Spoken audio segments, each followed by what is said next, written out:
French ஃப்ரைஸ்னாலே குழந்தைங்களுக்குலாம் ரொம்ப பிடிக்கும். யூஸ்வலாக ஃப்ரெஞ்ச் ஃப்ரைஸ் வந்து நம்ம கடையில் தான் வாங்குவோம்.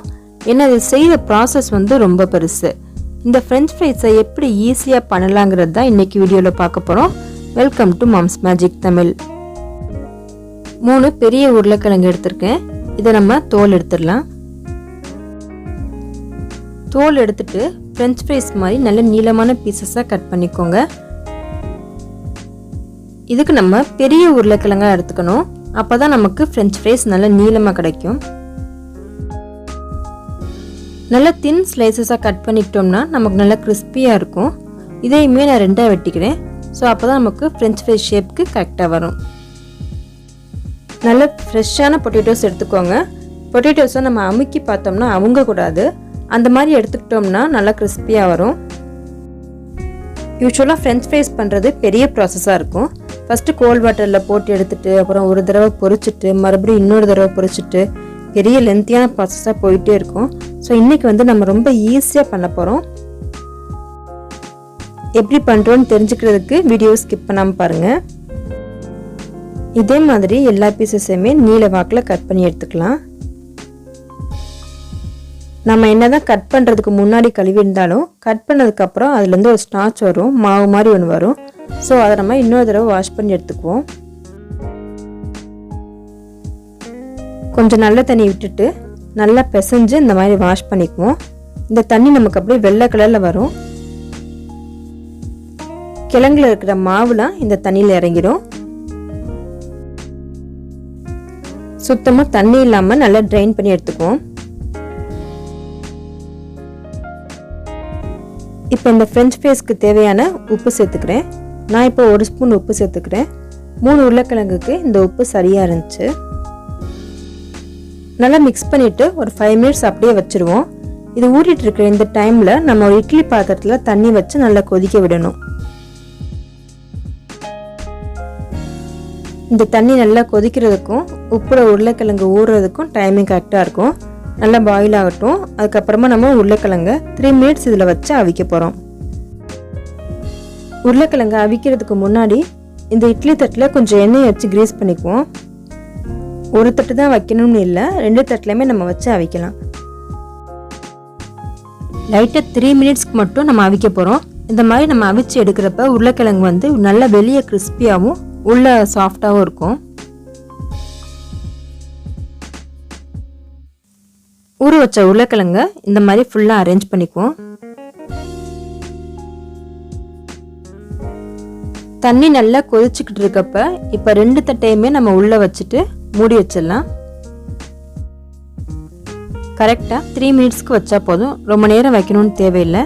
நீங்கள் டைமர் கூட செட் பண்ணிக்கோங்க. மீடியம் ஹை ஃப்ளேமில் வச்சுட்டு கரெக்டாக 3 மினிட்ஸ் வச்சுட்டு ஆஃப் பண்ணிவிட்டு நம்ம வந்து ஓப்பன் பண்ணிடலாம். இப்போ 3 மினிட்ஸ் ஆயிடுச்சு. நான் ஓப்பன் பண்ணிட்டேன். இந்த உருளைக்கிழங்கு ஹாஃப் குக் ஆகிருக்கும். இது எப்படி இருக்கும்னா நம்ம வளைச்சி பார்த்தோம்னா இந்த மாதிரி நல்லா பெண்ட் ஆகும், பட் உடையாது. இந்த மாதிரி கன்சிஸ்டன்சியில் இருந்ததுன்னா கரெக்டாக குக் ஆகிருக்குன்னு அர்த்தம். இதில் கொஞ்சம் தண்ணி இருக்கும். ஸோ அப்படியே இதை நம்ம எடுத்து ஒரு துணிக்கு மேலே பரத்தி வச்சுருவோம். ஒரு கிச்சன் டவல்லையோ இல்லை டிஷ்யூ பேப்பர்லையோ மேலே போட்டு வச்சுருங்க. ரொம்ப நேரம் போட்டு வைக்கணும்னு தேவையில்லை. ஒரு 2 to 3 மினிட்ஸ் மட்டும் மேலே இருக்க தண்ணியை மட்டும் அதை அப்சர்வ் பண்ணால் போதும்.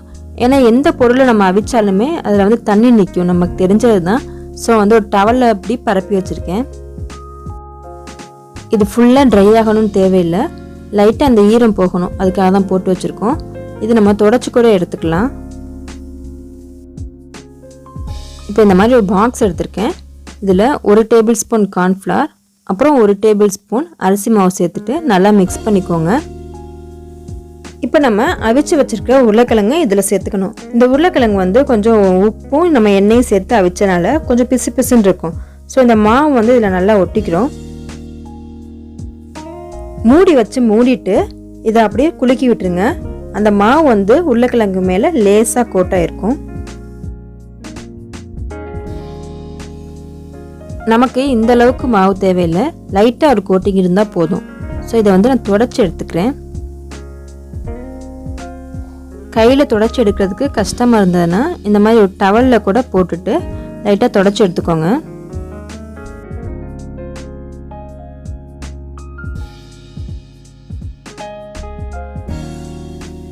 மேலே மாவு இருக்கணும், பட் லைட்டாக ஒரே ஒரு கோட்டிங் இருந்தால் போதும்.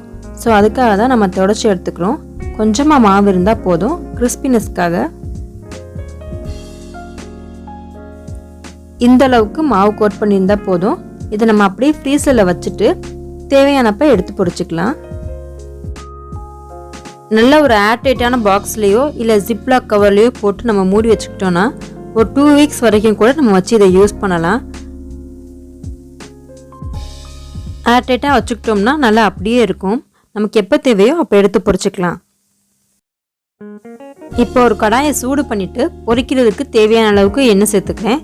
இந்த எண்ணெய் நல்லா சூடானதுக்கப்புறமா தான் நம்ம ஃப்ரெஞ்ச் ஃப்ரைஸை உள்ளே போடணும். எண்ணெய் நல்லா சூடாகிறதுக்கு முன்னாடி போட்டுறாதீங்க, சரியாக வராது. அதே மாதிரி கொஞ்சமாக போடுங்க, ஒவ்வொரு பேட்சாக போட்டு போட்டு பொரிச்சிடுங்க. ஓவர் க்ரௌட் பண்ணக்கூடாது. பேட்சாக போட்டு எடுத்தோம்னா நமக்கு நல்லா கிறிஸ்பியாக வரும். இது பொரியறதுக்கு ரொம்ப நேரம்லாம் ஆகாது. ஜஸ்ட் ஒரு 3 மினிட்ஸ்லேயே நல்லா கிறிஸ்பியாக பொரிஞ்சிடும். இது ஒரு கலர் லைட்டாக மாறினோடனே இதை நம்ம எடுத்துடணும். ரொம்ப கோல்டன் கலரில் ஆயிடுச்சுன்னா இது கசக்க ஆரம்பிச்சிடும். அடுப்பை சிம்மில் வைக்க வேண்டாம். அடுப்பை மீடியம் ஹை ஃப்ளேமில் வச்சுக்கோங்க. எண்ணெய் நல்லா சூடானதுக்கு அப்புறமா போட்டுடுங்க. அப்போ தான் நமக்கு நல்லா கிறிஸ்பியாக கிடைக்கும். நம்ம மேலே கொஞ்சம் மாவு போட்டிருக்கனால வெளியே நல்லா கிறிஸ்பியாகவும் உள்ளே நல்லா சாஃப்டாகவும் நம்ம கடையில் வாங்குற அதே மாதிரி இருக்கும். இந்த அளவுக்கு கலர் மாறினோடனே எடுத்துருங்க. இந்த ஸ்டேஜ் வந்ததும் நம்ம எடுத்துடலாம். கிட்டத்தட்ட கரெக்டாக 3 மினிட்ஸ் இருக்கும். இதுக்கு மேலே நம்ம பொரிச்சோம்னா நம்ம கசக்கிற மாதிரி இருக்கும். ஸோ இந்த ஸ்டேஜ் கரெக்டாக இருக்கும். இந்த ஸ்டேஜ் வந்ததும் இந்த கலர் வந்ததும் எடுத்துருங்க. நம்ம கடையில் ஃப்ரோசன் ஃப்ரெஞ்ச் ஃப்ரைஸ்லாம் வாங்கி பொரிச்சா எப்படி இருக்குமோ அதே மாதிரி தான் இதுவும் இருக்கும். வெளியே நல்லா கிறிஸ்பியாகவும் உள்ளக்க நல்லா சாஃப்டாகவும் இருக்கும். மேலே கொஞ்சம் எண்ணெய் இருக்கும். ஸோ டிஷ்யூ பேப்பரை கீழே விரிச்சிட்டு அதுக்கு மேலே நம்ம ஃப்ரெஞ்ச் ஃப்ரைஸ் போட்டோம்னா அந்த எண்ணெய் ஃபுல்லாக அதை அப்சர்வ் பண்ணிடும். இந்த வீடியோ பிடிச்சிருந்தா நம்ம சேனலை சப்ஸ்கிரைப் பண்ணிடுங்க. இன்னும் இன்ட்ரெஸ்டிங்கான ரெசிபியோடு நம்ம சந்திக்கலாம். Bye. Let's spread the joy of cooking.